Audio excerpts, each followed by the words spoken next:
പാവിത്രത്തിൻ്റെ ഒരു അപ്കമിങ് എപ്പിസോഡിലേക്ക് എല്ലാവർക്കും സ്വാഗതം. അങ്ങനെ വിക്രമിൻ്റെ വീട്ടിൽ നിന്നും വേദ മകളുമായി പുറത്തേക്ക് ഇറങ്ങുവാണ്. ഉടനെ തന്നെ കൺമണി വിക്രമിനോട് ചോദിക്കുന്നുണ്ട്, വിക്രം, വേദ ഇവിടെ വന്ന് ഇത്രയൊക്കെ സംസാരിച്ചിട്ട് പോകുന്നു, മറുത്ത് നീ ഒരു അക്ഷരം പോലും മിണ്ടുന്നില്ലല്ലോ. ഇത് കേട്ട് വിക്രം പറയുന്നുണ്ട്, അത് കൺമണി, ഇത് സുഡറുമായി ബന്ധപ്പെട്ട ഒരു കാര്യമാണ്, അതുകൊണ്ടാണ് ഞാൻ മിണ്ടാതെ ഇരിക്കുന്നത്. മോളുമായി ബന്ധപ്പെട്ട ഒരു കാര്യം വരുമ്പോൾ ഞാൻ വളരെ കൂളായിരിക്കും. കേട്ടതും കൺമണിക്ക് വളരെ ദേഷ്യം തോന്നുന്നുണ്ട്. വിക്രമിനോട് ചോദിക്കുകയാണ്, അത് നിനക്ക് ഇഷ്ടമെന്ന് പറയുന്നത് സുഡറിനോടാണോ അതോ വേദയോടാണോ? എന്താ കൺമണി നീ പറയുന്നത്? അതെ, ഞാൻ സത്യമായിട്ടുള്ള കാര്യം തന്നെയല്ലേ പറയുന്നത്. വേദയും നിങ്ങളുമായിട്ടുള്ള ബന്ധം അത് കഴിഞ്ഞു പോയ കാര്യമല്ലേ, പിന്നെ എന്തിനാണ് നിങ്ങൾ ഇങ്ങനെ ടെൻഷൻ ആവുന്നത്? നിങ്ങൾ സുഡറിനെ വിട്ടേക്കേ, ഇനി സുഡറുമായി ഒരു ബന്ധവും വേണ്ട, നിങ്ങൾ അവളെ കാണുകയും വേണ്ട. അതുകൊണ്ട് നിങ്ങൾക്ക് ഭാവിയിൽ പല പ്രശ്നങ്ങളും ഉണ്ടാവും. ഭാവിയിൽ എന്ത് പ്രശ്നം വന്നാലും ഞാൻ നേരിട്ടോളാം, പക്ഷേ നീ സുഡറിനെ കാണരുത് എന്ന് എന്നോട് പറയരുത്, അതിനുള്ള അവകാശം നിനക്കില്ല എന്ന് പറഞ്ഞുകൊണ്ട് വിക്രം അവിടെ നിന്നും അപ്പുറത്തേക്ക് പോവുകയാണ്. ഉടനെ തന്നെ രാജേട്ടനും അണിയൻകുട്ടനും ഒക്കെ വിക്രമിൻ്റെ പിറകെ ഇറങ്ങിപ്പോകുന്നുണ്ട്.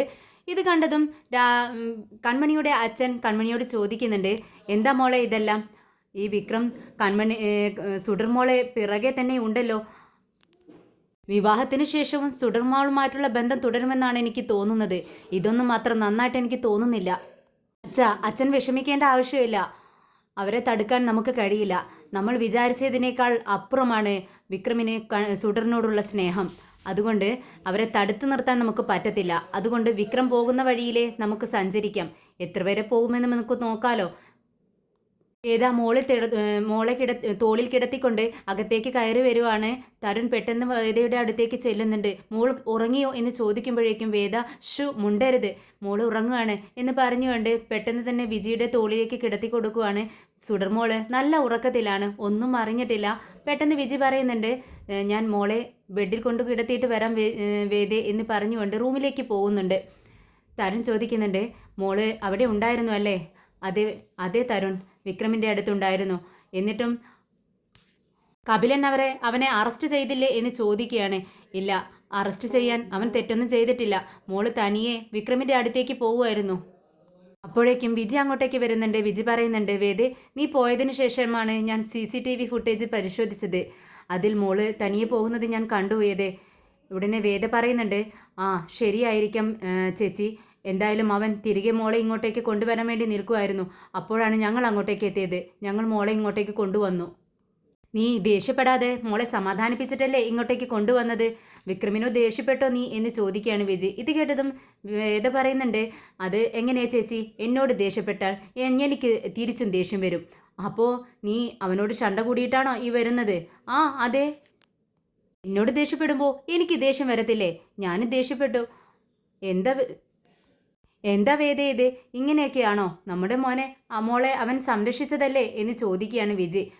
സംരക്ഷിക്കുന്നു. ഇങ്ങനെയാണോ സംരക്ഷിക്കുന്നത്? മോള് തനിയെ അങ്ങോട്ടേക്ക് എത്തിയാലും അവൻ തിരികെ മോളെ അപ്പോൾ തന്നെ ഇങ്ങോട്ടേക്ക് എത്തിക്കേണ്ടത് അവൻ്റെ ഉത്തരവാദിത്തമായിരുന്നില്ലേ? എന്നിട്ട് അവൻ എന്താ ചെയ്തത്? ഇത്ര നേരം മോളെ എവിടെ പിടിച്ചു വെച്ചു? അതിനുവേണ്ടി നീ അവനോട് ദേഷ്യപ്പെട്ടു അല്ലേ? ആ അതെ, എനിക്ക് ദേഷ്യം വന്നു. അവൻ്റെ സംസാരം കേട്ടപ്പോൾ വലിയ വർത്തമാനം പറയുന്നു അവൻ. അത് കേട്ടപ്പോൾ എനിക്ക് ദേഷ്യം വന്നു. ഞാനും കുറച്ച് ദേഷ്യപ്പെട്ട് തന്നെയാണ് സംസാരിച്ചിട്ട് വന്നത്. എന്താ വേദ ഇത്, നീ എന്താ ഇങ്ങനെയൊക്കെ സംസാരിക്കുന്നത്? നീ അവൾക്ക് അമ്മയെങ്കിൽ അവൻ അവളുടെ അച്ഛനല്ലേ? അവളെ കാണാനും സംസാരിക്കാനും ഒക്കെ ഉള്ള അവകാശം അവനിക്കില്ലേ എന്ന് ചോദിക്കുമ്പോൾ വേദ പറയുന്നുണ്ട്, ദേ ചേച്ചി, ഞാൻ പലവട്ടം നിങ്ങളോട് പറഞ്ഞിട്ടുണ്ട്, അവൾക്ക് അച്ഛനില്ല, അവളുടെ അച്ഛനും അമ്മയും എല്ലാം ഞാനാണ്. ഇത് പിന്നെയും എന്നെക്കൊണ്ട് ഇങ്ങനെ പറയിപ്പിക്കരുത്. ഇപ്പോൾ അവൾ തിരിച്ചറിഞ്ഞില്ലെങ്കിലും പിന്നീടൊരിക്കൽ അവൾ ഈ സത്യം മനസ്സിലാക്കും വേദേ. ആ മനസ്സിലാക്കട്ടെ. അവൾ മനസ്സിലാക്കണമെങ്കിൽ ഞാൻ അവളോട് പറയണം. വേറെ ആരും പറഞ്ഞ് അവൾ ഈ സത്യം അറിയാൻ പാടില്ല. അത് തന്നെ, മുൻകൂട്ടി നീ ഞങ്ങളുടെ എല്ലാം വായ അടപ്പിച്ച് വെച്ചിരിക്കുകയല്ലേ. അതുകൊണ്ടാണ്, നിന്നെ പേടിച്ചത് കൊണ്ട് മാത്രമാണ് ഞങ്ങൾ ആരും സത്യം തുറന്നു പറയാത്തത്. അത് തന്നെയാണ് വേണ്ടത്. സുഡറിന് വിക്രമിനെ കുറിച്ച് അറിയാൻ പാടില്ല, വിക്രമിന് സുഡർ ആരെന്നും അറിയാൻ പാടില്ല. മനസ്സിലായോ എന്ന് വേദ ചോദിക്കുമ്പോൾ, ഓ മനസ്സിലായി. പക്ഷേ വിജി മനസ്സിലിങ്ങനെ ചിന്തിക്കുന്നുണ്ട്, വിക്രമിന് സ്വന്തം മകളാണ് സുഡർ എന്നുള്ള വിവരം അറിയാമെന്നാണ് നമ്മുടെ വിജിയുടെ മനസ്സിൽ. പക്ഷേ വിക്രം അത് ഒരിക്കലും അറിഞ്ഞിട്ടില്ല. പെട്ടെന്ന് വേദ തരുണിനോട് ചോദിക്കുന്നുണ്ട്, തരുൺ, ഇന്നവൾ തനിയെ വിക്രമിനെ തിരഞ്ഞുകൊണ്ട് അങ്ങോട്ടേക്ക് ചെന്നു. എനിക്ക് ആകെ പേടിയാവുന്നു. ഇവളീ പ്രായത്തിൽ ഇങ്ങനെയാണെങ്കിൽ എന്തൊക്കെ ചെയ്യുമെന്നാണ് ഞാൻ ചിന്തിക്കുന്നത്. വേദ, അവൾ ആരുടെ മകളാ? നിന്റെ മകളല്ലേ? നിന്റെ ബുദ്ധിശാലിത്തരം അവൾക്കും കുറച്ചൊക്കെ കിട്ടത്തരതല്ലേ? ബുദ്ധിശക്തി അവൾക്കും ഉണ്ടാവും. അതെന്താ നിന്റെ ബുദ്ധിശക്തിയുടെ പകുതിയെങ്കിലും നിന്റെ മകൾക്ക് കിട്ടത്തില്ലേ എന്ന് തരുൺ ചോദിക്കുന്നുണ്ട്. എന്തായാലും സംഭവിക്കാനുള്ളത് സംഭവിച്ചു. ഇനി ഒരിക്കലും ഇങ്ങനെ ഉണ്ടാവാൻ പാടില്ല. നമ്മൾ കെയർഫുൾ ആയിരിക്കണമെന്ന് വേദ പറയുന്നുണ്ട്. ശരി, നീ പോയി കിടന്നുറങ്ങാൻ നോക്ക് വേദ എന്ന് തരുൺ പറയുന്നുണ്ട്. പിറ്റേന്ന് രാവിലെ സ്കൂളിലേക്ക് പോകാൻ വേണ്ടി സുഡർ യൂണിഫോമൊക്കെ മാറ്റിയിരിക്കുകയാണ്. പക്ഷേ ഞാൻ സ്കൂളിലേക്ക് പോകുന്നില്ല എന്ന് പറഞ്ഞ് വാശി പിടിച്ചിരിക്കുകയാണ്. ഇത് കണ്ട് വേദ ചോദിക്കുന്നുണ്ട്, എന്താ സുഡർ നീ സ്കൂളിലേക്ക് പോവാത്തത്? അത് എനിക്ക് ഇഷ്ടമല്ല. എന്നെ സ്കൂളിലേക്ക് ഇത്രയും ദിവസം കൊണ്ടുപോയിരുന്നത് സിംബയല്ലേ. സിംബ വരട്ടെ. സിംബാക്ക് പകരം പോലീസിനെ എൻ്റെ കൂടെ അയക്കുമെന്നല്ലേ പറയുന്നത്. എനിക്ക് പോലീസ് എൻ്റെ കൂടെ സ്കൂളിലേക്ക് വരുന്നത് ഇഷ്ടമല്ല. അതുകൊണ്ട് ഞാൻ സ്കൂളിലേക്ക് പോകുന്നില്ല. സുഡർ, ഇന്നലെ ഞാൻ പറഞ്ഞതല്ലേ നിന്നോട്, സിംബ ഒരു ബാഡ് ബോയ്. അവനെ കാണാനോ സംസാരിക്കാനോ പാടില്ലെന്ന് നിന്നോട് ഞാൻ പറഞ്ഞതല്ലേ. വീണ്ടും എന്തിനാണ് അവനെക്കുറിച്ച് ഇങ്ങനെ സംസാരിച്ചുകൊണ്ടിരിക്കുന്നത്? തരുൺ സുഡറിനോട് പറയുന്നുണ്ട്, മോളെ നീ സ്കൂളിലേക്ക് പോകും. ദേ, വിക്രം ഇല്ലായിരുന്നു എങ്കിൽ നിന്റെ രക്ഷയ്ക്കായി പോലീസ് തന്നെയല്ലേ വരേണ്ടിയിരുന്നത്. നീ പോലീസുകാരോടൊപ്പം സ്കൂളിലേക്ക് പോ. പറ്റില്ല തരുൺ, എനിക്ക് പോലീസിനെ ഇഷ്ടമല്ല. അതുകൊണ്ട് പോലീസിനോടൊപ്പം ഞാൻ സ്കൂളിലേക്ക് പോകുന്നില്ല. പ്ലീസ് തരുൺ. പെട്ടെന്ന് വിജി സുഡറിനോട് പറയുന്നുണ്ട്, മോളെ നീ ഞങ്ങൾ പറയുന്നത് കേൾക്ക്. ദേ, നിന്റെ സിംബ ഇനി നിന്റെ ബോഡി ഗാർഡായിട്ട് വരുന്നില്ല. അതുകൊണ്ട് നിന്റെ രക്ഷയ്ക്കായി പോലീസിനെ നിന്നോടൊപ്പം അയച്ചേ പറ്റൂ. നീ സേഫ് അല്ല. അതുകൊണ്ടാണ് പോലീസുകാരെ നിന്നോടൊപ്പം സ്കൂളിലേക്ക് വരുന്നത്. മോള് പറയുന്നത് അനുസരിക്ക്. വിജിയമ്മ, പോലീസുകാർ എന്നോടൊപ്പം സ്കൂളിലേക്ക് വന്നാൽ എൻ്റെ ക്ലാസ്സിലെ കുട്ടികളെല്ലാം ആ പോലീസിനെ കണ്ട് ഭയപ്പെടും. എനിക്കറിയാം, അവർക്ക് പോലീസ് എന്ന് പറഞ്ഞാൽ ഭയങ്കര പേടിയാണ്. അതുകൊണ്ട് പോലീസുകാർ എന്നോടൊപ്പം സ്കൂളിലേക്ക് വരണ്ട. അതാ ഞാൻ പറയുന്നത്. ആ ശരി, അവൾ സ്കൂളിലേക്ക് പോണ്ട, ഇവിടെ ഇരിക്കട്ടെ. അപ്പോഴാണ് അവൾക്ക് അതിൻ്റെ ബുദ്ധിമുട്ട് എന്താണെന്ന് മനസ്സിലാവൂ എന്ന് ദേഷ്യത്തോടെ വേദ പറയാണ്. ഉടനെ വിജി പറയുന്നുണ്ട്, ദേ വേദേ, മോള് ദേഷ്യപ്പെടുന്നു, നീയും ദേഷ്യപ്പെടുന്നു. രണ്ടുപേരും ഒരുപോലെ ആയാൽ എങ്ങനെയാണ് കാര്യം നടക്കുന്നത്? നീയൊന്ന് മിണ്ടാതിരിക്കെ, ഞാൻ മോളെ പറഞ്ഞ് സമാധാനിപ്പിക്കാം. സുഡർ, നിനക്കിപ്പോൾ നിന്നോടൊപ്പം സ്കൂളിലേക്ക് പോലീസ് വരാൻ പാടില്ല. അത്രയല്ലോ പ്രശ്നം. ആ അതെ വിജയമ്മ, പോലീസുകാരനോടൊപ്പം വരാൻ പാടില്ല. ശരി, ഞാൻ കപിലനോട് പറഞ്ഞ് നിന്നോടൊപ്പം സ്കൂളിലേക്ക് പോലീസിനെ അയക്കാൻ പാടില്ലെന്ന് പറയാം. അത്രയും മതിയോ? ഓ മതിയല്ലോ, ഞാൻ ഹാപ്പിയാണ് വിജയമ്മ എന്ന് പറയുമ്പോൾ പെട്ടെന്ന് വേദ വിജയോട് ചോദിക്കുന്നുണ്ട്, എന്താ വിജയ ചേച്ചി നിങ്ങളീ പറയുന്നത്? നീയൊന്ന് സൈലൻ്റ് ആയിട്ടിരിക്കും വേദേ. ആ ശരി മോളെ, നീ ചെന്ന് ബാഗ് എടുത്തിട്ട് വാ, നമുക്ക് സ്കൂളിലേക്ക് പോവാം. ശരിയെന്ന് പറഞ്ഞ് മോള് റൂമിലേക്ക് ബാഗ് എടുക്കാനായി പോകുന്നുണ്ട്. മോള് റൂമിലേക്ക് പോയതും വേദ വിജയോട് ചോദിക്കുന്നുണ്ട്, എന്താ വിജി ചേച്ചി നിങ്ങളീ പറയുന്നത്? പോലീസുകാരെ മോളോടൊപ്പം അയക്കാതെ എന്ത് ചെയ്യാനാ എന്ന് ചോദിക്കുമ്പോൾ വിജി പറയുന്നുണ്ട്, ദേ വേദേ, ഇത് ഒരു സിമ്പിൾ പ്രശ്നമാണ്. നീ അത് വലുതാക്കരുത്. പോലീസുകാർ യൂണിഫോമിൽ സ്കൂളിലേക്ക് പോയാലല്ലേ കുട്ടികൾക്ക് അത് പോലീസുകാരാണെന്ന് മനസ്സിലാവത്തുള്ളൂ. യൂണിഫോം ഇല്ലാതെ പോലീസുകാർക്ക് അവിടെ എത്താലോ എന്ന് ചോദിക്കുമ്പോൾ തരുണും പറയുന്നുണ്ട്, സിമ്പിളായിട്ടുള്ള പ്രശ്നമായിരുന്നു. വിധി ചേച്ചി പറയുമ്പോഴാണ് അതിൻ്റെ ഓർമ്മ. എന്തായാലും ചേച്ചി പറഞ്ഞത് നല്ലൊരു സൊല്യൂഷനാ അല്ലേ വേദ എന്ന് ചോദിക്കുമ്പോൾ വേദ അത് സമ്മതിക്കുന്നുണ്ട്. പെട്ടെന്ന് മോള് റൂമിൽ നിന്നും വരുന്നത് കണ്ട് വിജി പറയുന്നുണ്ട്, ഇതേ മോള് വരുന്നു, മോൾ അറിയണ്ട. അങ്ങനെ വിജി മോളെയും കൊണ്ട് സ്കൂളിലേക്ക് പുറപ്പെടുകയാണ്. ഇത് കണ്ട് വേദ പറയുന്നുണ്ട്, തരുൺ ഇവളെ പിന്നെയും അങ്ങനെ സമാധാനിപ്പിക്കാൻ വേണ്ടി നമ്മൾ വളരെ കഷ്ടപ്പെടുവാണല്ലോ. പെട്ടെന്ന് തരുൺ പറയുന്നുണ്ട്, ദേ വേദേ, നീ പെട്ടെന്ന് കപിലിനെ വിളിച്ച് കാര്യം പറ.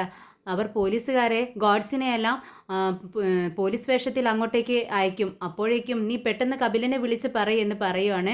അങ്ങനെ ഫോൺ എടുത്ത് കപിലിനെ വിളിക്കുന്നുണ്ട് വേദ കളക്ടർ ഓഫീസിലേക്ക് പോകുന്നുണ്ട്. അവിടെ ആകെ ടെൻഷനായി തലയ്ക്ക് കൈ കൊടുത്ത് മുഖം താഴ്ത്തി ഇങ്ങനെ ഇരിക്കുകയാണ്. അന്നേരമാണ് ശ്രീജ അങ്ങോട്ടേക്ക് കയറി വരുന്നത്. വേദ എന്ന് വിളിക്കുമ്പോൾ പെട്ടെന്ന് ഞെട്ടിക്കൊണ്ട് തല ഉയർത്തി നോക്കുകയാണ് വേദ. ശ്രീജയെ കണ്ടതും വേദ പറയുന്നുണ്ട്, എന്താ ചേച്ചി ഇത്? വിക്രം വിവാഹം കഴിക്കുന്നുണ്ട് എന്ന് വെച്ച് നിങ്ങളെല്ലാവരും എന്നെ ഇങ്ങനെ ഇമോഷണലി ബ്ലാക്ക്മെയിൽ ചെയ്യുന്നത് എന്തിനാ? നിങ്ങളോടൊക്കെ ഒരു വിധത്തില്ലെങ്കിൽ മറ്റൊരു വിധത്തിൽ ഞാൻ കടപ്പെട്ടിരിക്കുന്നു. അത് വെച്ചാണ് നിങ്ങളെല്ലാവരും എന്നെ ബ്ലാക്ക്മെയിൽ ചെയ്തുകൊണ്ടിരിക്കുന്നത്. നിങ്ങളും അതിനെക്കുറിച്ചാണ് സംസാരിക്കാൻ വേണ്ടി വന്നിരിക്കുന്നതെങ്കിൽ ഞാൻ ഇപ്പോൾ ഓൾറെഡി ടയേർഡാണ്. ഒരു ടെൻഷനിലാണ് ഇരിക്കുന്നത് ചേച്ചി. എന്തായാലും അതിനെക്കുറിച്ച് സംസാരിക്കാൻ വന്നിരിക്കുകയാണെങ്കിൽ എനിക്കൊന്നും കേൾക്കാനില്ല, എനിക്കൊന്നും അറിയാൻ വേണ്ട. പ്ലീസ് ചേച്ചി എന്ന് പറയുകയാണ് വേദ. നീ എന്നെക്കുറിച്ച് അങ്ങനെയാണോ കരുതിയിരിക്കുന്നത്? ഞാൻ അങ്ങനെ വരത്തില്ലെന്ന് നിനക്കറിയാവുന്ന കാര്യമല്ലേ? പിന്നെ നീയും വിക്രമും പിരിയാൻ കാരണക്കാരി ഞാൻ കൂടിയാണ്. എന്തിനാ ചേച്ചി ഇമോഷണലായിട്ട് ഇങ്ങനെ സംസാരിക്കുന്നത്? എനിക്കൊന്നും കേൾക്കാൻ താല്പര്യമില്ല ചേച്ചി. എന്താ വേദ ഇത്? ഞാൻ നിന്നിൽ നിന്നും ഒരു കാര്യം മറച്ചു വെച്ചിട്ടുണ്ട്. അത് ഒരാൾക്ക് ഞാൻ സത്യം ചെയ്തു കൊടുത്തു പോയി നിന്നോട് പറയില്ലെന്ന്. ഞാനിപ്പോൾ ജീവിക്കുന്നത് ആ ഒരു കുറ്റബോധത്തോടു കൂടിയാണ്. അതെന്ത് കാര്യമായിരുന്നാൽ ശരി, എനിക്ക് അത് കേൾക്കാൻ ഒട്ടും താല്പര്യമില്ല. നിങ്ങൾ പൊക്കോളൂ ചേച്ചി. ഇല്ല വേദേ, ഞാൻ പറയാൻ പോകുന്നത് ഒരു പ്രധാനപ്പെട്ട കാര്യമാണ്. വിക്രമിൻ്റെ വിവാഹത്തെക്കുറിച്ചാണെങ്കിൽ എനിക്ക് കേൾക്കേണ്ടതില്ല. വേദേ, എനിക്ക് ഇക്കാര്യം നിന്നോട് പറഞ്ഞേ തീരൂ. ശരി എങ്കിൽ പറ എന്ന് പറയുന്നുണ്ട് വേദ. ഇത് കേട്ടതും ശ്രീജ പറയുന്നുണ്ട്, വേദ എനിക്കിത് നിന്നോട് എങ്ങനെ പറയണമെന്ന് അറിയില്ല. വിക്രമിൻ്റെ ജാതകം നോക്കിച്ചപ്പോൾ അതിൽ ഒരു ഭാര്യ മാത്രമേ അവനക്ക് വാഴത്തുള്ളൂ എന്ന് പറഞ്ഞു. അതിനിപ്പോൾ ഞാൻ എന്ത് ചെയ്യണം ചേച്ചി? അവനിപ്പോൾ വേറൊരു വിവാഹം കഴിക്കാൻ പോവുമല്ലേ? അവന് ഒരു ഭാര്യ മാത്രമേ വാഴത്തുള്ളൂ എന്നാണ് ജോത്സ്യൻ പറഞ്ഞത് എന്ന് ശ്രീജ വീണ്ടും പറയുകയാണ്. ഇത് കേട്ടതും ദേഷ്യത്തോടെ വേദ ചോദിക്കുന്നുണ്ട്, അതിന് ഞാൻ അവൻ്റെ ജീവിതത്തിൽ നിന്നും ഒഴിഞ്ഞു പോയില്ലേ? ഇനി അവൻ വിവാഹം കഴിക്കുന്ന പെണ്ണ് തന്നെയല്ലേ അവൻ്റെ ജീവിതത്തിലുണ്ടാവൂ? ഇത് കേട്ടതും ശ്രീജ പറയുന്നുണ്ട്, അത് ഞാനും നീയും പറഞ്ഞാൽ പോരല്ലോ വേദേ. അവൻ കെട്ടിയ താലി നിന്റെ കഴുത്തിൽ ഉള്ളിടത്തോളം കാലം അവൻ്റെ ഭാര്യ തന്നെയല്ലേ നീ? ഒരു നിമിഷം വേദ സ്റ്റക്കായി ശ്രീജയുടെ മുഖത്തേക്ക് നോക്കുന്നുണ്ട്. നിങ്ങൾ എന്താണ് പറയുന്നതെന്ന് വേദ ചോദിക്കുമ്പോൾ, അല്ല ജോത്സ്യം പറഞ്ഞത് നിന്റെ കഴുത്തിൽ ആ താലി കിടക്കുമ്പോൾ മറ്റൊരു കഴുത്തിൽ വിക്രം താലി കെട്ടുന്നത് അവൻ്റെ ജീവിതത്തിന് നല്ലതല്ല എന്നാണ് പറഞ്ഞത്. ഉടനെ തന്നെ എഴുന്നേറ്റുകൊണ്ട് വേദ പറയുന്നുണ്ട്, എൻ്റെ കഴുത്തിൽ ഞാൻ എന്തണിയണമെന്ന് ഞാനാണ് തീരുമാനിക്കുന്നത്. അത് എൻ്റെ അവകാശമാണ്. അതിൽ ഇടപെടാൻ ആർക്കും ഒരു അവകാശവുമില്ല. പറഞ്ഞാൽ ആര് കേൾക്കാനാണ് വേദേ? ആരും കേൾക്കില്ല. നീ ചെന്ന് വേദയുടെ കഴുത്തിൽ കിടക്കുന്ന താലി വേടിച്ചോണ്ട് വാ എന്ന് പറഞ്ഞ് അമ്മയാണ് എന്നെ ഇങ്ങോട്ടേക്ക് പറഞ്ഞയച്ചിരിക്കുന്നത്. ഞാൻ ആ വീട്ടിലെ മൂത്ത മരുമകളായി പോയില്ലേ വേദേ? അമ്മ വരാമെന്ന് പറഞ്ഞതാണ്. അമ്മ വന്നു കഴിഞ്ഞാൽ ഇവിടെ എന്താണ് സംഭവിക്കുക എന്ന് നിനക്കറിയാവുന്ന കാര്യമല്ലേ? അതുകൊണ്ട് ഞാൻ തന്നെ വരാമെന്ന് പറഞ്ഞ് ഇങ്ങോട്ടേക്ക് വന്നതാണ്. അമ്മ വന്നു കഴിഞ്ഞാൽ ആകെ പ്രശ്നമാവും. എന്തായാലും ഞാൻ ആ വീട്ടിലൊരു മൂത്ത മരുമകളായി പോയില്ലേ? എല്ലാ ഉത്തരവാദിത്വവും എൻ്റെ തലയിലായിപ്പോയി. എനിക്ക് ഇഷ്ടമുണ്ടായിട്ട് ഞാൻ വന്നതൊന്നും അല്ല വേദേ. നീ എന്നെ മനസ്സിലാക്കണം. എൻ്റെ നിസ്സഹായാവസ്ഥ കൊണ്ട് ഞാൻ വന്നു പോയതാണ്. ഇതെല്ലാം കേട്ട് വേദയ്ക്ക് ഒരുപാട് വിഷമം തോന്നുന്നുണ്ട്. എങ്കിലും ആ വിഷമം മറച്ചുകൊണ്ട് വേദ ചേച്ചിയോട് ചോദിക്കുന്നുണ്ട്, എൻ്റെ കഴുത്തിൽ എന്തണിയണമെന്ന് ഞാനല്ലേ ചേച്ചി തീരുമാനിക്കേണ്ടത്? നീ പറയുന്നത് ശരിയാണ് വേദേ, നീയാണത് തീരുമാനിക്കേണ്ടത്. പക്ഷേ അമ്മ പറയുന്നത് അമ്മ ഉണ്ടാക്കിച്ച താലിയാണത്. അത് തിരിച്ചു ചോദിക്കാനുള്ള അവകാശവും അമ്മയ്ക്കുണ്ടാണെന്ന് പറയുന്നു. അമ്മ അത് ചോദിക്കാൻ വേണ്ടി ഇങ്ങോട്ടേക്ക് പുറപ്പെട്ടതാണ്. പക്ഷെ ഞാനാണ് തടഞ്ഞത്. അമ്മ ഇവിടെ വന്നാൽ ഒരുപാട് പ്രശ്നമുണ്ടാക്കും. നിനക്കും അത് അറിയാവുന്നതല്ലേ? എത്ര പ്രശ്നമുണ്ടാക്കിയാലും ഞാനത് വേടിച്ചിട്ടേ തിരിച്ചു വരത്തുള്ളൂ എന്നാണ് അമ്മ പറയുന്നത്. അമ്മ പറയുന്നതും കാര്യമല്ലേ വേദേ? നീയും വിക്രമും തമ്മിൽ ഇപ്പോൾ ഒരു ബന്ധവുമില്ല. പിന്നെ എന്തിനാണ് അവൻ കെട്ടിയ താലി നിന്റെ കഴുത്തിലിട്ടിരിക്കുന്നത്? അതിലൊരു കാര്യവുമില്ലല്ലോ. പെട്ടെന്ന് വേദ തൻ്റെ സാരിക്കുള്ളിൽ നിന്നും ആ താലിമാല അങ്ങ് എടുത്ത് പൊക്കുകയാണ്. എന്നിട്ട് മനസ്സിലിങ്ങനെ ചിന്തിക്കുന്നുണ്ട്, അവൻ തന്നെ ഇല്ലാതാവുകയല്ലേ, പിന്നെ എന്തിനാണ് അവൻ കെട്ടിയ താലി എൻ്റെ കഴുത്തിൽ കിടക്കുന്നത്? അത് വേണ്ടല്ലോ. വേദ തൻ്റെ കഴുത്തിൽ കിടക്കുന്ന ആ താലിയിലേക്ക് തന്നെ സൂക്ഷിച്ച് നോക്കിക്കൊണ്ടിരിക്കുകയാണ്. അവൾക്ക് പല ഓർമ്മകളും ഇങ്ങനെ പഴയ ഓർമ്മകൾ മനസ്സിലേക്ക് ഇങ്ങനെ വരുവാണ്. അമ്പലത്തിൽ വെച്ച് വിക്രം തൻ്റെ കഴുത്തിൽ താലി കെട്ടിയ ഓരോ നിമിഷങ്ങളും വേദ ഇങ്ങനെ ഓർക്കുന്നുണ്ട്. ഇത് കണ്ടതും ശ്രീജ ചോദിക്കുന്നുണ്ട്, എന്താ വേദേ നീ അത് ഊരാതെ കഴുത്തിൽ നിന്നും ഊരി തരാതെ ഇങ്ങനെ നോക്കി നിൽക്കുന്നത്? നിനക്ക് വിക്രമിനെ വേണ്ടല്ലോ, പിന്നെ എന്തിനാണ് അവൻ കെട്ടിയ താലി നിനക്ക്? അതിങ്ങ് തന്നേക്ക്. ഇല്ല ചേച്ചി, ഈ താലി എനിക്ക് തരാൻ പറ്റത്തില്ല. ഞാൻ എന്തിനാണ് അവൻ ഈ താലി ചോദിക്കുന്നത്? അമ്മയോട് പറഞ്ഞേക്ക് അവൻ്റെ ജീവിതത്തിലേക്ക് ഇനി ഒരു കാലവും ഞാൻ തിരിച്ചു വരത്തില്ലെന്ന്. അതുപോലെ തന്നെ ഈ താലി എൻ്റെ കഴുത്തിൽ നിന്നും ഊരി തരാനും എനിക്ക് പറ്റില്ല. ഇത് അമ്മയോട് ചേച്ചി ചെന്ന് പറയണം. ശരിയെന്ന് ശ്രീജ പറയുന്നുണ്ട്. പെട്ടെന്ന് വേദ പറയുന്നുണ്ട്, ചേച്ചി ഈ താലി ഞാൻ തരില്ലെന്ന് പറയുമ്പോൾ നിങ്ങളെല്ലാവരും വിചാരിക്കും ഞാൻ ഇപ്പോഴും അവനെ ചിന്തിച്ചുകൊണ്ടാണ് കഴിയുന്നതെന്ന്. അല്ല, അങ്ങനെ ആരും തെറ്റിദ്ധരിക്കരുത്. ഈ താലി എൻ്റെ കഴുത്തിൽ കിടക്കുന്നത്, ഈ താലിയുമായി ഞാൻ ഒരുപാട് സെൻറ്റിമെൻറ്റ്സ് ഉണ്ട് എനിക്ക്. വിക്രമിന്ത് എൻ്റെ കഴുത്തിൽ കെട്ടിയത് കൊണ്ട് മാത്രമല്ല ഞാനിത് എൻ്റെ കഴുത്തിലിട്ടുകൊണ്ട് നടക്കുന്നത്. അത് നിങ്ങൾ മനസ്സിലാക്കണം. അമ്മയോട് നിങ്ങൾ ചെന്ന് പറയണം എനിക്കിത് തരാൻ കഴിയില്ല എന്ന്. കേട്ടതും ശ്രീജ കണ്ണുനീരെല്ലാം തുടച്ച് അവളുടെ മുഖത്ത് കുറച്ച് സന്തോഷം വരികയാണ്. എന്നിട്ട് സന്തോഷത്തോടെ വേദയോട് പറയുന്നുണ്ട്, വേദേ മുന്നേ ആയിരുന്നെങ്കിൽ ഇത് കേട്ടതും ഞാൻ ഓടി വന്ന് നിന്നെ കെട്ടിപ്പിടിച്ച് ഉമ്മ തന്നേനെ. പക്ഷേ ഇപ്പോൾ അങ്ങനെയല്ലല്ലോ. ഞങ്ങളുടെ അകലെ നിൽക്കുകയല്ലേ നീ, ഞങ്ങളിൽ ഒരുപാട് ദൂരെയല്ലേ നീ. ഇപ്പോൾ നീ കളക്ടറാണ്. നിൻ്റെ ഒരു അഭിമാനത്തോടു കൂടി മാത്രം, വിനയത്തോടു കൂടി മാത്രമല്ലേ നിന്നെ ഞങ്ങൾക്ക് കാണാൻ കഴിയൂ. അകലം വിട്ട് വേണ്ടേ ഞങ്ങൾ നിൽക്കാൻ. നിങ്ങൾ എന്താണ് പറയുന്നതെന്ന് വേദ ചോദിക്കുകയാണ്. അല്ല, അമ്മ എന്നെ താലി പേടിക്കാനായി ഇങ്ങോട്ടേക്ക് പറഞ്ഞയച്ചു. അപ്പോൾ എനിക്ക് പേടിയുണ്ടായിരുന്നു, വന്ന് ചോദിക്കുന്നതിന് മുന്നേ തന്നെ നീ താലി എൻ്റെ കയ്യിൽ ഊരിത്തരുമെന്ന്. അങ്ങനെ പേടിച്ചിട്ടാണ് ഞാൻ വന്നത്. ഇപ്പോൾ എൻ്റെ മനസ്സിലൊരു ഭാരം ഇറങ്ങിപ്പോയതുപോലെ തോന്നുന്നു വേദേ. ചേച്ചി ചേച്ചി അതിനെ തെറ്റിദ്ധരിക്കണ്ട. ഞാൻ ഈ താലിയിട്ടിരിക്കുന്നത് വിക്രമിനോട് ഒരു ബന്ധവും ഉണ്ടായിട്ടല്ല. ശരി ശരി വേദേ, ഞാൻ അങ്ങനെ ചിന്തിക്കില്ല. നീ പറഞ്ഞത് ശരിയാ, നിനക്ക് വിക്രമുമായി ഒരു ബന്ധവുമില്ല, ഞാൻ സമ്മതിച്ചിരിക്കുന്നു. പക്ഷേ നിന്റെ കഴുത്തിൽ ആ താലി അണിയുമ്പോൾ എനിക്ക് ഒരുപാട് സമാധാനമുണ്ട്. അതാ ഞാൻ അങ്ങനെ പറഞ്ഞത്. അങ്ങനെ അമ്മയെ ഞാൻ പറഞ്ഞ് സമാധാനിപ്പിച്ചു കൊള്ളാം എന്ന് പറഞ്ഞുകൊണ്ട് ശ്രീജ അവിടെ നിന്നും ഇറങ്ങുന്നുണ്ട്. ശ്രീജ അവിടെ നിന്നും ഇറങ്ങിപ്പോയതും വേദ ചിന്തിക്കുന്നുണ്ട്, എന്തുകൊണ്ടാണ് ശ്രീജ ചോദിക്കുമ്പോൾ ഈ താലി എനിക്ക് ഊരിക്കൊടുക്കാൻ കഴിയാതിരുന്നത്? അവർ പറയുന്നത് പോലെ വിക്രം എൻ്റെ മനസ്സിലുണ്ടോ? ഏയ് ഇല്ല, ഞാൻ അവനെ ഒരിക്കലും സ്നേഹിക്കുന്നില്ല. അവൻ എന്നോ എൻ്റെ മനസ്സിൽ നിന്നും ഇറങ്ങിപ്പോയതാണ്. അവൻ എന്നെയും കുഞ്ഞിനെയും എന്ന് ഉപേക്ഷിച്ചോ അന്ന് അവൻ എൻ്റെ മനസ്സിൽ നിന്നും ഇറങ്ങിപ്പോയി. ഇത് അതുകൊണ്ടൊന്നുമല്ല എനിക്ക് കൊടുക്കാൻ കഴിയാത്തത്. ഇത് ദൈവത്തിൻ്റെ കഴുത്തിൽ കിടന്നിരുന്ന താലിയല്ലേ, അതുകൊണ്ടാണെന്ന് വേദ ഇങ്ങനെ സമാധാനിപ്പിക്കുകയാണ്, സ്വയം സമാധാനിക്കുന്നു. സുഡർ സ്കൂൾ വിട്ടിട്ടും വീട്ടിലേക്ക് പോകാനായി സമ്മതിക്കുന്നില്ല. ഉടനെ വിജി ചോദിക്കുന്നുണ്ട്, എന്താ മോളെ വീട്ടിലേക്ക് പോകാൻ നീ സമ്മതിക്കാത്തത്? സ്കൂൾ വിട്ടിട്ട് എത്ര നേരമായി, എന്തിനാ ഇവിടെ ഇങ്ങനെ നിൽക്കുന്നത്? ഇല്ല വിജയമ്മേ, ഇന്നേ സിംബ വരും വന്നിട്ട് സിംബയെ കണ്ടിട്ട് നമുക്ക് പോവാം. എന്താ മോളെ ഈ പറയുന്നത്? സിംബ വരില്ല, നിന്നോട് എത്ര തവണ പറയണം? നീ ചില കാര്യങ്ങൾ വളരെ ബുദ്ധിയാണ് നിനക്ക്, ചില കാര്യങ്ങൾ നീ കൊച്ചുകുട്ടിയും. വേദ എത്ര തവണ വിക്രമിനോട് പറഞ്ഞതാ ഇനി ഇങ്ങോട്ടേക്ക് വരരുത്, നിന്നെ കാണരുത്, സംസാരിക്കരുത് എന്നൊക്കെ. അതിനെ ഭേദിച്ചുകൊണ്ട് വിക്രമിന് ഒരിക്കലും ഇവിടേക്ക് വരാൻ കഴിയില്ല. മോള് ഞാൻ പറയുന്നതൊന്ന് അനുസരിക്ക്.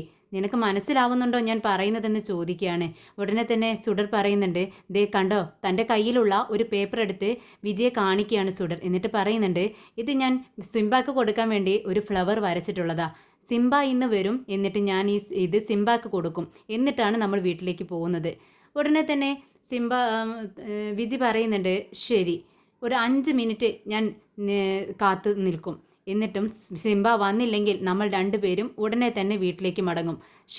ഓക്കെ ആണോ എന്ന് ചോദിക്കുകയാണ്. ഉടനെ തന്നെ മോള് പറയുന്നുണ്ട്, ശരി, എനിക്ക് സമ്മതമാണ്. ഒരു 5 മിനിറ്റ് നമുക്ക് വെയിറ്റ് ചെയ്യാം. സിംബ വരും, എനിക്ക് ഉറപ്പാണ്. എന്നാൽ പുറത്ത് പോലീസുകാർ ഇതെല്ലാം മോളെ ശ്രദ്ധിച്ചുകൊണ്ട് പുറത്ത് നിൽക്കുന്നുണ്ട്. മോളിതൊന്നും അറിയുന്നില്ല. മോള് സ്കൂളിന് മുറ്റത്തു കൂടെ അങ്ങോട്ടും ഇങ്ങോട്ടും നടക്കുവാണ്. വിക്രം ഇപ്പോൾ വരും എന്നുള്ളൊരു പ്രതീക്ഷയോടുകൂടി മോൾ വിചാരിച്ചതുപോലെ തന്നെ വിക്രം ഒരു കോമാളിയുടെ വേഷം കെട്ടി വരുവാണ്. ആർക്കും തിരിച്ചറിയാൻ കഴിയുന്നില്ല. പോലീസുകാർ തടയുന്നുണ്ട്. ഉടനെ തന്നെ ഒരു ഐഡൻറ്റിറ്റി കാർഡ് എടുത്ത് അവർക്ക് നേരെ നീട്ടുവാണ്. അത് നോക്കിക്കൊണ്ട് അവർ അകത്തേക്ക് പോയിക്കൊള്ളാൻ പറയുവാണ്. അങ്ങനെ വിക്രം അകത്തേക്ക് വരുന്നുണ്ട്. സ്കൂളിന് മുറ്റത്ത് കളിച്ചുകൊണ്ടിരിക്കായിരുന്ന കുട്ടികൾക്ക് മിഠായി എല്ലാം കൊടുക്കുവാണ് വിക്രം. അവരോടൊപ്പം കളിക്കുന്നുണ്ട്. ഇതെല്ലാം കണ്ടുകൊണ്ട് മോൾ അവിടെ നിൽക്കുവാണ്. വിജിയോട് പറയുന്നുണ്ട്, വിജയമ്മ കണ്ടോ, അവർ ആ കുട്ടികൾക്കെല്ലാം മിഠായി കൊടുക്കുന്നു. വിജയമ്മ കാണുന്നില്ലേ? വിജി പറയുന്നുണ്ട്, മോളെ ദി സിംബ വരട്ടെ എന്ന് പറഞ്ഞുകൊണ്ടാണ് നമ്മളിവിടെ ഇരിക്കുന്നത്. ഇനി 4 മിനിറ്റ് മാത്രമേ ഉള്ളൂ. ഇനിയും സിംബ വന്നില്ലെങ്കിൽ നമ്മൾ പെട്ടെന്ന് തന്നെ വീട്ടിലേക്ക് പോകും. എന്നാൽ പുറത്ത് വിക്രമിനോടൊപ്പം വന്ന ആനിയൻകുട്ടനും രാജേട്ടനും എല്ലാവരും ഇങ്ങനെ ചർച്ചയിലാണ്. എങ്ങനെ പോലീസുകാരുടെ ശ്രദ്ധ തിരിക്കും, ആരെങ്കിലും ഒരു ഐഡിയ പറയടാ എന്നിങ്ങനെ ഫ്രണ്ട്സ് തമ്മിൽ പറയുവാണ്. പെട്ടെന്ന് അവരങ്ങ് അടികൂടുകയാണ്, അഭിനയിക്കുകയാണ് അടികൂടുന്നത് പോലെ. ഇവരുടെ ബഹളം കേട്ട് പോലീസുകാർ അങ്ങോട്ടേക്ക് ഓടി വരുന്നുണ്ട്. പെട്ടെന്ന് അതിലൊരുത്തൻ തല കറങ്ങി വീഴുന്നത് പോലെ അഭിനയിക്കുകയാണ്. അവർ പോലീസുകാർ വെള്ളം എടുക്കാനൊക്കെയായി അങ്ങ് ഷോപ്പിലേക്ക് ഓടുന്നുണ്ട്.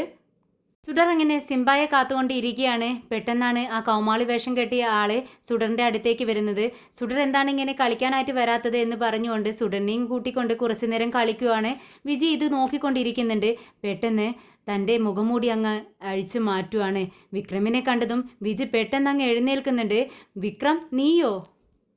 വിക്രം, നീ എന്താണ് ചെയ്തത്? പോലീസുകാർ പുറത്തുണ്ട്, അവർ കാണില്ലേ? നീ വന്ന വിവരം വേദ അറിയില്ലേ എന്ന് ചോദിക്കുകയാണ് വിജി. ഉടനെ തന്നെ വിക്രം പറയുന്നുണ്ട്, ഇല്ല, അവരെ അവിടെ നിന്നും മാറ്റാനുള്ള ഏർപ്പാടുകളെല്ലാം ഞാൻ ചെയ്തിട്ടാണ് ഇങ്ങ് അകത്തേക്ക് വന്നത്. മോള് വാ, നമുക്ക് പോയി കളിക്കാമെന്ന് പറഞ്ഞുകൊണ്ട് വിക്രം മോളെ കൂട്ടിക്കൊണ്ട് അങ്ങ് മാറി നിന്ന് കളിക്കുകയാണ്. രണ്ടുപേരും ഒരുപാട് നേരം കളിക്കുന്നുണ്ട്. ഇതെല്ലാം സന്തോഷത്തോടു കൂടി വിജി നോക്കി നിൽക്കുവാണ്. ഒരുപാട് നേരം കളിച്ചത് കൊണ്ട് തന്നെ രണ്ടുപേരും ക്ഷീണിക്കുന്നുണ്ട്. കുറച്ചു നേരം അവിടെ ഇരിക്കുന്നുണ്ട്. എന്നിട്ട് വിജിയുടെ അടുത്തേക്ക് വരുവാണ്. വിക്രം പറയുന്നുണ്ട്, ഇനി കുറച്ച് നാൾ മോളെ കാണണമെങ്കിൽ ഞാൻ ഈ വേഷത്തിലൊക്കെ വരണം. വിജി ചേച്ചി ഒരിക്കലും തെറ്റിദ്ധരിക്കരുതെന്ന് പറയുവാണ്.